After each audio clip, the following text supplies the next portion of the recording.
Bismillahirrahmanirrahim. Going with the disease of the adrenal gland.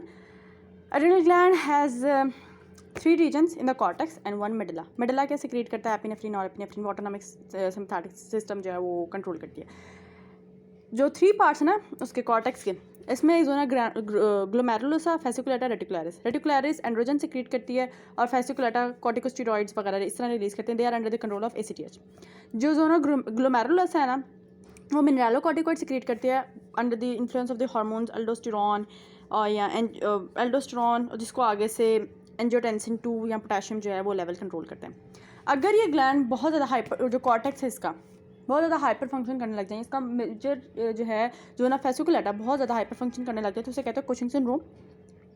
अगर adrenal gland खुद hyper function कर रहा है ना तो है कुशिंग सिंड्रोम. लेकिन अगर पीछे से ACTH की खराबी है, पिट्यूटरी के लेवल से मसला हुआ है तो उसे कहते हैं कुशिंग्स डिजीज़.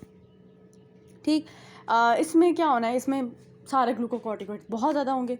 मिनरलोकॉर्टिकॉइड भी मोस्ट प्रोबेबली हो सकता है कि ज़्यादा हो. Buffalo hump, upper fat, moon faces, intracapsular buffalo hump, वही मिजेंटेरिक बेड पे भी बहुत ज़्यादा obesity, truncal obesity, fat, hypertension, muscle weakness, fatigability related to mobilization of peripheral tissues, peripheral supportive tissues, osteoporosis, क्योंकि ऑस्टियोक्लास्ट एक्टिवेट हो जाता है ना, बोन वीक हो जाएंगी. Osteoporosis caused by increase bone catabolism, cutaneous striae and easy bruisability. ये क्यों होगा? क्योंकि जो है कोलेजन सिंथेसिस उसमें भी डिफेक्ट आएगा तो वो बड़े आराम से फट जाएंगी capillaries.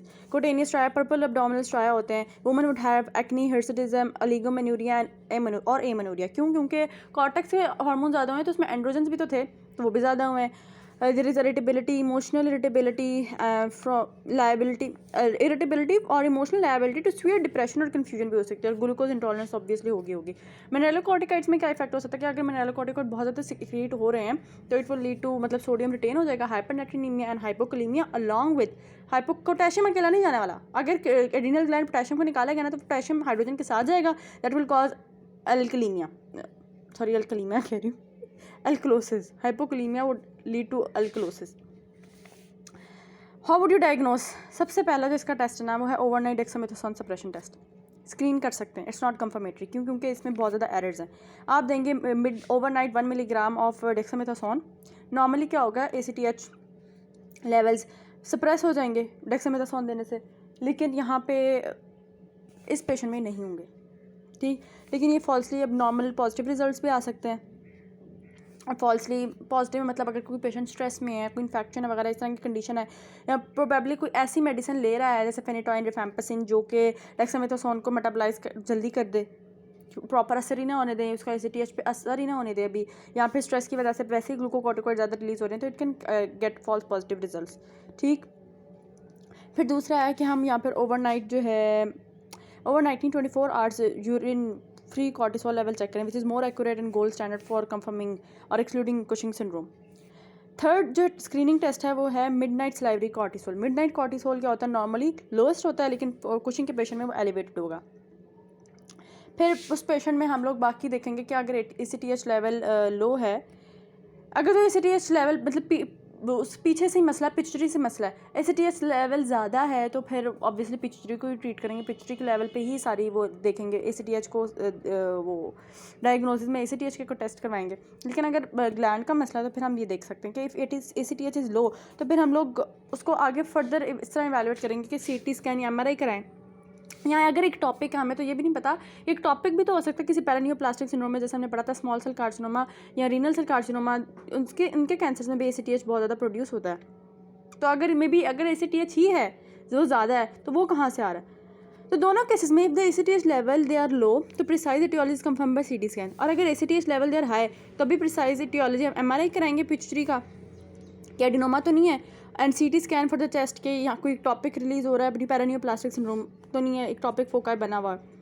If neither of these shows lesion और if the MRI of the brain is equivocal तो हम लोग इन्फीरियर पेट्रोजल साइनस है ना उसकी भी सैम्पलिंग करते हैं. हम उस ब्लड्स का सैंपल में से देखते हैं कि कॉर्टिसोल कितना निकल रहा है. अगर जैसे पिट्यूटरी से आ रहा है तो हम लोग ACTH देख लेते हैं कि increase ACTH coming out of the brain. Single random cortisol levels are not reliable. High plasma ACTH है तो यहाँ तो पिट्यूटरी से इशू है, यहाँ पर एक टॉपिक है तो उसकी और अगर लो प्लाज्मा ACTH है तो इसका मतलब एड्रिनल ट्यूमर या हाइपरप्लेजिया. हाउ वुड यू मैनेज? सबसे पहले तो सर्जरी है, ट्रांसफिनाइडल surgery.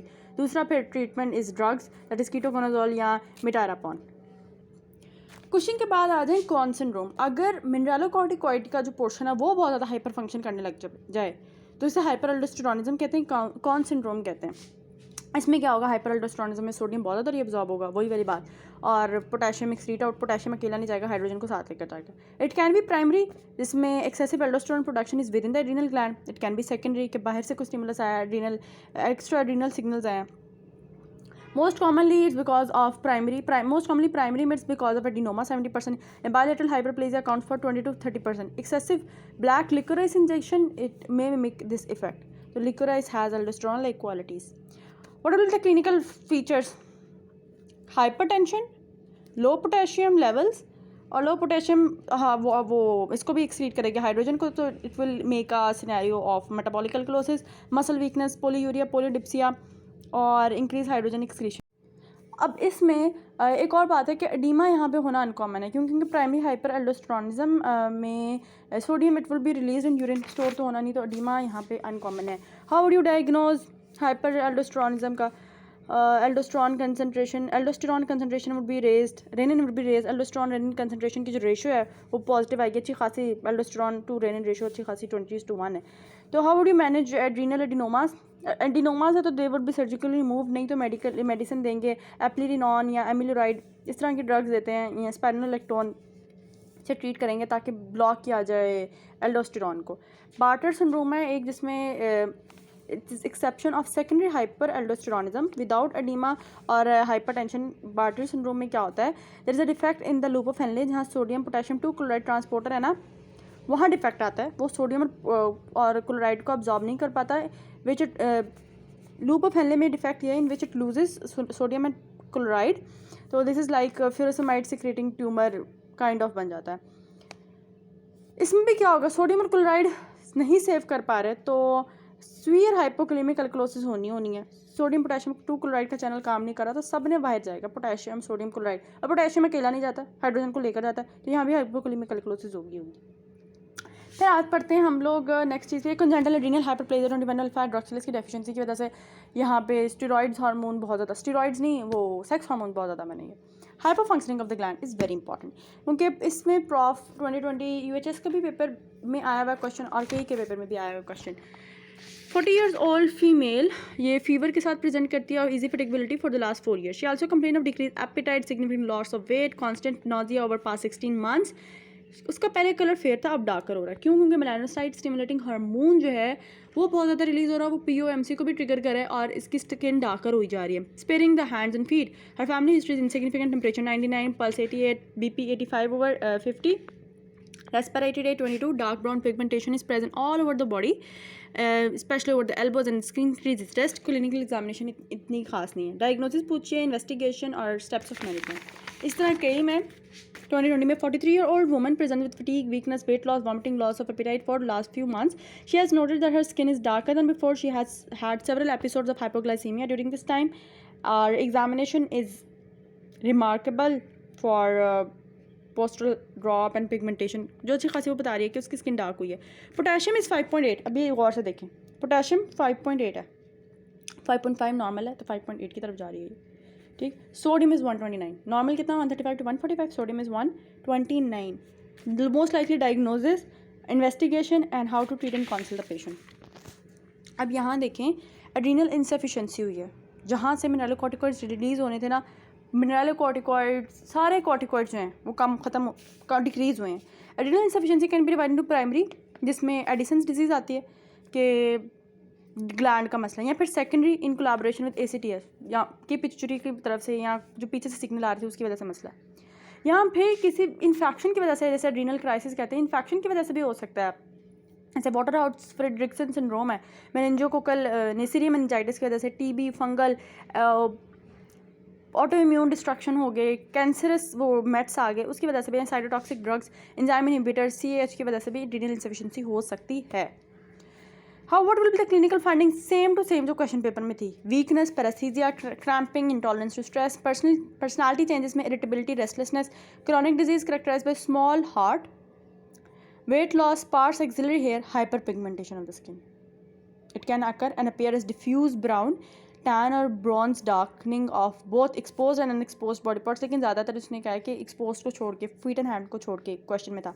Wait loss, nausea, vomiting, diarrhoea, abdominal pain in acute Addisonian crisis.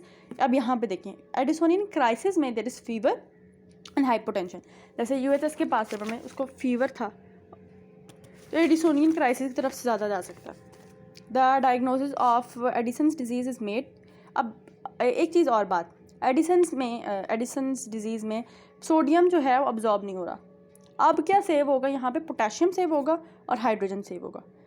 Potassium में अकेला जाता भी नहीं था, हाइड्रोजन को साथ लेकर जाता था। बचेगा तो भाई अकेला नहीं बचेगा, हाइड्रोजन को साथ बचाएगा। It will lead to mild acidosis. How would you diagnose this condition? आप रैपिड ACTH एडमिनिस्ट्रेशन करें और देखें क्या रिस्पॉन्स मिल रहा है नहीं मिल रहा। नॉर्मली ये भी तो हो सकता है सेकेंडरी ACTH की वजह से हो, तो ACTH की कंसनट्रेशन लेट्स सपोज बहुत हाई है और ग्लैंड ही काम नहीं कर रहा, तो इसका मतलब ये कि प्राइमरी है। तो ACTH की कंसनट्रेशन एडमिनिस्ट्रेशन करके उसकी चेक करते हैं। Measurement of cortisol.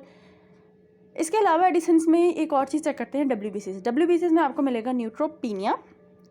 सिर्फ यही कम है, बाकी लिम्फोसाइटोसिस और यूसिनोफिलिया। और एलिवेटेड पोटेशियम, हाइड्रोजन आयन भी एलिवेटेड एसिडोसिस की तरफ जा रहा है। कैल्शियम भी elevated, urea, blood urea nitrogen elevated.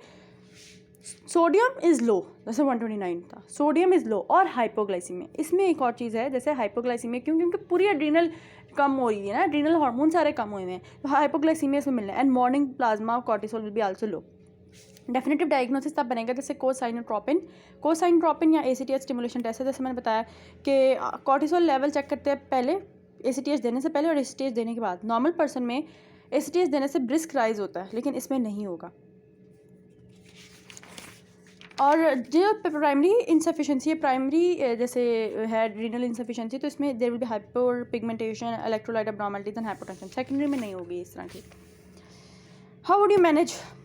सबसे पहले तो फ्लूइड्स ज़्यादातर एडिसोनियन क्राइसिस में इंपॉर्टेंट है, लेकिन पेशेंट अगर आ रहा है तो उसको वेल एजुकेट करें, उसे फ्लूइड्स दें। फिर उसका हर एक करके हार्मोन ट्रीट करें। जैसे उसका ग्लूकोकॉर्टिकॉइड्स नहीं होंगे तो उसे हाइड्रोकॉर्टिसोन दें, it's a drug of choice. Mineralocorticosteroids दें, मिनरलोकॉर्टिकॉइड्स जिसमें फ्लूड्रोकॉर्टिसोन आता है। सोडियम क्लोराइड रिप्लेस करें और पेशेंट एजुकेशन वगैरह। एडिसोनियन क्राइसिस जैसे जिसमें fever, vomiting, abdominal pain, altered mental status, collapse है, वैस्कुलर कोलैप्स में अगर, तो get a cortisol level and rapidly administer fluids along with hydrocortisone. और ऐसे एड्रीनल क्राइसिस ना उन पेशेंट में ज़्यादातर होते हैं जिनको पहले पता नहीं होता और वो किसी स्ट्रेस सिचुएशन या किसी सर्जरी वगैरह सीरियस इन्फेक्शन से गुजरे होते हैं। बायलैटरल एड्रीनल इन्फेक्शन या हेमरेज हो, and patients who are abruptly they withdraw. Chronic glucocorticoid therapy पे थे काफ़ी अर्से से, लेकिन अब्रप्टली उन्होंने विड्रॉ कर ली, तो फिर बस ऐसी कंडीशन हो जाती है। Phaeochromocytoma last but not the least, it's a tumour जिसमें मिडला का मोस्टली होता है, जहाँ से एपिनेफ्रीन और एपिनेफ्रीन रिलीज होती है। It causes excessive malignant hypertension. Rule of 10 इस पर फॉलो होता है कि 10% ये चिल्ड्रन में होता है, 10% बायोलेटरल है, 10% लोगों को मैलिग्नेंट होता है, 10% लोगों में ये बिनाइन होता है। मोस्टली इट्स मैलिग्नेंट ना, 10% इट्स बिनाइन नहीं, 10% ये एक्स्ट्रा एड्रीनल होता है। 10% मैलिग्नेंट, 10% चिल्ड्रन, 10% बायोलेटरल और 10% not associated with hypertension. 90% it is associated with hypertension, इसलिए पकड़ा जा सकता है हाइपरटेंशन से। मोरओवर पहले फेमिलियल को भी कहते थे 10% फेमिलियल है, लेकिन अब कहते हैं 25% फेमिलियल है। कैटेकोलामीन सिक्रीटेशन है, epinephrine it cause tachycardia, sweating, flushing and hypertension. Nor epinephrine it secrete, अगर एक्स्ट्रा एड्रीनल ट्यूमर है फियोक्रोमोसाइटोमा तो वो नॉर एपिनेफ्रीन रिलीज करता है। क्लिनिकल फाइंडिंग्स वही एंग्जाइटी वाले सारे। How would you diagnose? 24 hour urine collection में देखे कि यूरिनरी विनिलाइल मेंडेलिक एसिड है, यूरिनरी मेटानेफ्रीन्स है, metanephrine, free catecholamines, they are the initial best test और उससे पता लग सकता है। इसके अलावा क्लोनिडीन दें। क्लोनिडीन देने से it should suppress epinephrine level, but अगर एपिनेफ्रीन लेवल सप्रेस नहीं हो रहे इवन आफ्टर क्लोनिडीन, इसका मतलब पक्का कोई ना कोई मसला फियोक्रोमोसाइटोमा का।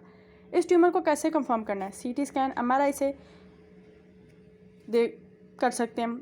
और हाइपरपैराथायरिज्म में जैसे हम लोगों ने सिस्टम में भी स्कैन किया था ना, इसका है MIBG scan. MIBG is meta-ido-benzyl guanidine scanning that used to locate the pheochromocytoma that are not found in the CT. अगर CT MRI से नहीं पकड़ेगा तो MIBG स्कैन करेंगे। If the biochemical test like catecholamines, metanephrines are positive और CT scan it does not show the location of pheochromocytoma, फिर तो हम MIBG स्कैन तो पक्का करते हैं।